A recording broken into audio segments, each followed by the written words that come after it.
danna subscribe sannan ku danna alamar ƙararrawa domin samun sababbin shirye-shiryenmu da zaran mun ɗaura.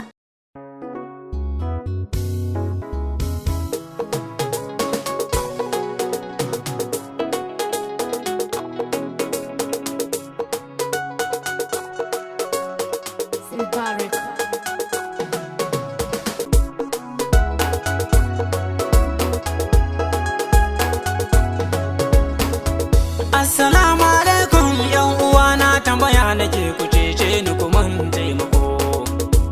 Akwai wani kaya da na saya, malam so nake kaɗan tashi ka kai mun dako. Ina so in koma gida ƙasar Indiya, amma na rasa mai yi mun dako.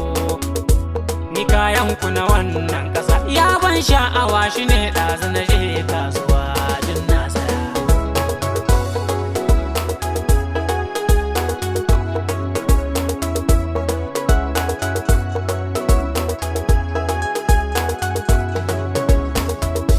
Amma kai baka da hankali, ka dube ni nai kama da mutum mai yin dako. Sadakan za kai wa rigima na ƙasar Indiya, kana rayuwa wannan fako. Da Allah malam ya haƙuri, ai bai san ka ba amma dai shi baya dako. So ni ne baya kusa, da yau cin tuwon ka kan sai ya koma ka sha wuya.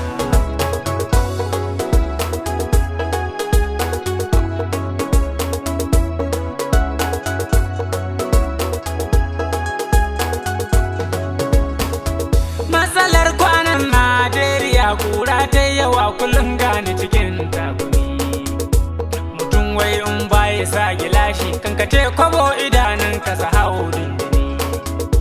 Bare ma yankin arewacin Sahara, kawai ƙasa sai kashin ragumi.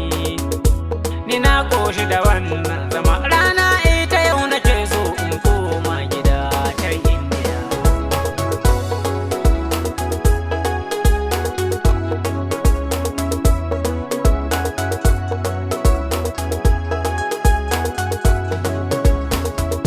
Da Allah malam ka taimake ni, ina son zuwa ƙasar Indiya ko ba ruwa.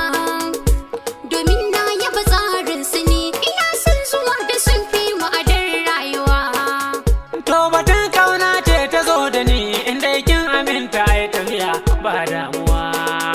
Ɗazu ma sharu kan yake faɗa, na zo na daɗe a nan din na koma baki sai jiya.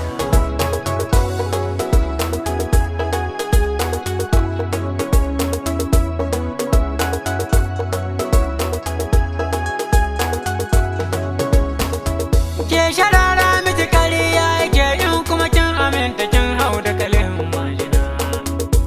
Ba kauye ne ma kina gani, da ganin kunnuwan shi ya koshi da cizon rina.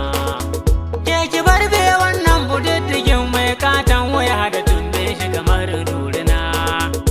Na san hasada ce yake miki, Allah ya hukunci zaki iso wajen kasa ita Indiya.